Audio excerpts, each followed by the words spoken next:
There's not a chance in hell that this is funny. When you see those flat, corny, late-night monologue jokes, Colbert, Jimmy Kimmel, Fallon, what they're doing is just like reading off of a teleprompter. There's applause signs, and then there's producers. There's the warm-up guy that's literally telling people to clap. They're like, okay, explain to the people. Yeah. Okay, when Jimmy comes out, I want a big round of applause. Let's practice this right now. Ladies and gentlemen, Jimmy Fallon. Yeah. And everybody claps. Practice it. Yeah. Joe Rogan and Megyn Kelly recently collaborated on a podcast episode that completely decimated the current state of late-night television, and they did not hold back. The two took turns blasting hosts like Jimmy Fallon, Jimmy Kimmel, and Stephen Colbert, accusing them of transforming comedy into a stale, politically charged routine that's more about applause than real laughter. Rogan slammed the repetitive, rehashed gags and lack of inventiveness, arguing that most of today's comedy seems scripted and predictable. Megyn Kelly agreed, pointing out how these presenters have morphed into pompous commentators rather than real entertainers, relying on the same predictable material each week. She didn't just question the content. They both questioned whether these shows even care about being funny anymore. They believe that what was once a hotbed of creative comedy and cultural critique has turned into a depressing echo chamber. They painted a picture of late-night television that is not just irrelevant, but also degrading. The funniest part? While Fallon and the others are busy playing it safe with scripted jokes, Rogan and Kelly, armed with just microphones and opinions, managed to produce something sharper, funnier, and more authentic than anything currently. Airing after dark. Now, I will tell you, he's not the worst. The Daily Show has the worst ratings. They only have 366,000 people watching that show. During the Jon Stewart years, it was over 2 million. Now it's down to 300,000. Seth Meyers, absolutely dreadful. He doesn't even have 1 million, 778,000. I mean, for network television, this is, you don't have to pay for it. It's there when you turn on your TV, you plug it in. That's a dreadful number. Greg Gutfeld on cable, which you do have to pay for, it has more than double. Road to obscurity. Nobody's going to care anymore. It's like you're seeing it take place with late night television. Nobody gives a fuck about it anymore. I know. And it's slowly, you have a bad business model and you're not adapting. Yeah, the creativity's gone for late night comedy, right? Like that's not really a thing anymore. Jimmy Fallon doing a song about different variants of COVID. But this one is so strange. It's like, what did they him up with to get him to agree to do this? Today's television feels less like a comedy show and more like a monotonous routine on repeat, with as much emotional depth as a parking ticket, and the political wisdom of a late-night Twitter rant, written in a caffeine-induced pace. What was once a stage for sharp wit and genuine laughter has become a platform for pretentious speeches, predictable punchlines, and clapping audiences who think something profound just happened. Joe Rogan and Megyn Kelly aren't even bothering to fully criticize it anymore. They're just wandering around what's left, staring like tourists in the ruins of what was once brilliant, and saying, "Remember when this was actually funny?" They're not angry or upset. They're amused, perplexed, and maybe a little nostalgic. The most recent podcast episode didn't feel like an attack. It felt like a wake. The sad truth is, they didn't have to exaggerate or twist facts to make their point. Late night is doing a great job of embarrassing itself. While Fallon, Kimmel, and Colbert deliver another round of safe, politically charged comedy, Rogan and Kelly offer something far more original. Real discussion, unfiltered honesty, and yes, actual humor. I do get a little nervous when I'm seeing the left so happy, like the late night comedians last night. I'll give you a taste of how they sounded.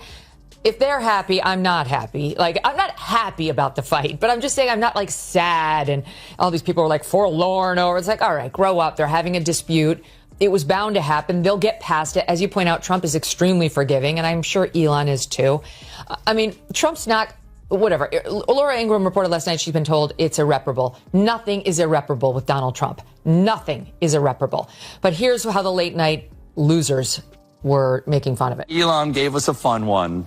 Time to drop the really big bomb. Donald Trump is in the Epstein files. That's the real reason they have not been made public. The numbers of Seth Meyers. Jimmy Kimmel, 1.5 million averaging. Also equally horrible. And then there's The Tonight Show with Jimmy Fallon, who... Back when I was there, 2017-18, he was averaging 2.3 million a night. Now he's down to 1.3 million, Jesse. And he cannot afford the "you are toxic" controversy because he's also pulling in reportedly over $15 million a year. So you got all that money for 1.5 million in audience, which is a nothing. I mean, the middle of the day on Fox News gets that, or at least used to before the Tucker controversy. Jimmy Kimmel has gone from a witty late-night favorite to America's pretentious uncle, clinging to the stage long after the joke stopped landing. What was once spontaneous humor is now a routine of smug lectures and applause for himself, more TED Talk than comedy show. Joe Rogan summed it up. If this is funny now, I want a refund for my bad takes. The real issue? Kimmel believes his own hype more than his audience does, turning satire into empty noise backed by a laugh track. Look at some of their reactions to the news of Trump's win. Look at this. Hey there. How are you doing? If you watch the show regularly, I'm guessing you're not doing great. Yeah, me neither. Let's be honest, it was a terrible night last night. It was a terrible night for women, for children, for the hundreds of thousands of hardworking immigrants who make this country go. For healthcare, for our climate. It was a terrible night for poor people, for our allies in Ukraine. Said they don't care that much about democracy. The first time Donald Trump was elected, he started as a joke and ended as a tragedy. This time he starts as a tragedy. Who knows what he'll end as? Any comforting words for them, Piers? Just get over yourselves. Honestly, it's so pathetic watching grown men weep, because actually the real reason they're weeping is that they know they've spent years over-demonizing Trump as the new Hitler, and he's going to wreck everything and wreck America. He's terrible. He's a fascist. He's a neo... Blah, blah, blah, blah. Jimmy Kimmel used to be the kind of host who could joke about anyone. Himself, his guests, politicians, celebrities. And do it with a charm that never felt forced or mean-spirited. He was quick, self-aware, and didn't take things too seriously, which made him so entertaining. But that version of Kimmel has almost vanished. These days, he stares into the camera with the enthusiasm of a disappointed dad at Thanksgiving, ready to deliver a moral lecture disguised as a monologue. Comedy has taken a backseat to carefully crafted insults that sound more like public service announcements than punchlines. Every segment has a preachy tone, like he's reminding viewers he drives an electric car, eats plant-based, and recycles more than you. It's no longer about the laughs. It's about making a point and patting himself on the back for doing it. The audience applauds, the teleprompter rolls, and Kimmel keeps delivering lines that are more sanctimonious than funny.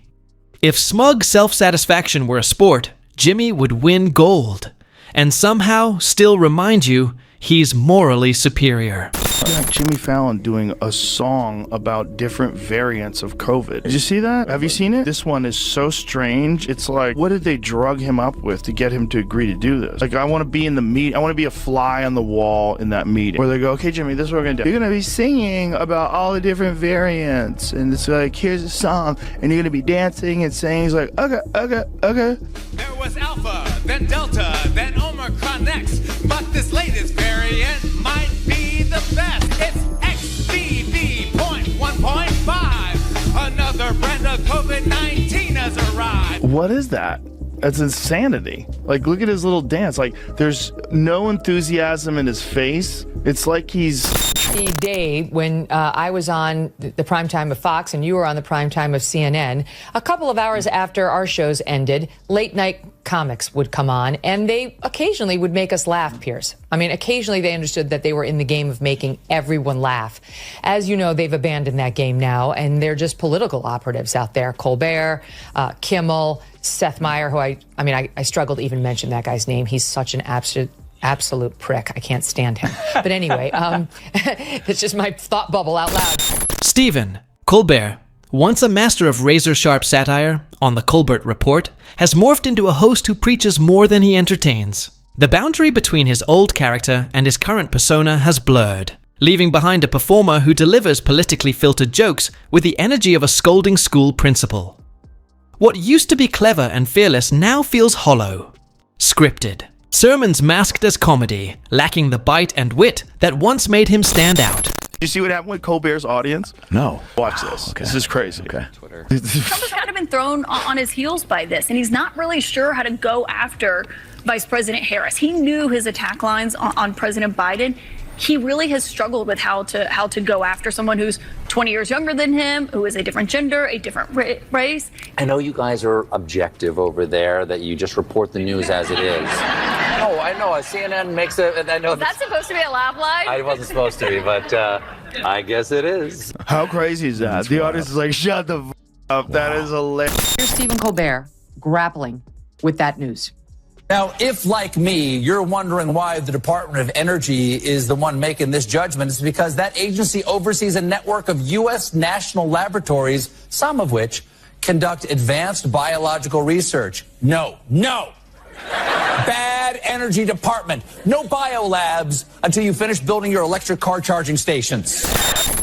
Rogan and Kelly didn't need to tear it down. Just watching Colbert's recent monologues feels like attending a lecture disguised as a comedy show. His punchlines are dull, his targets predictable, and his delivery soaked in self-congratulation.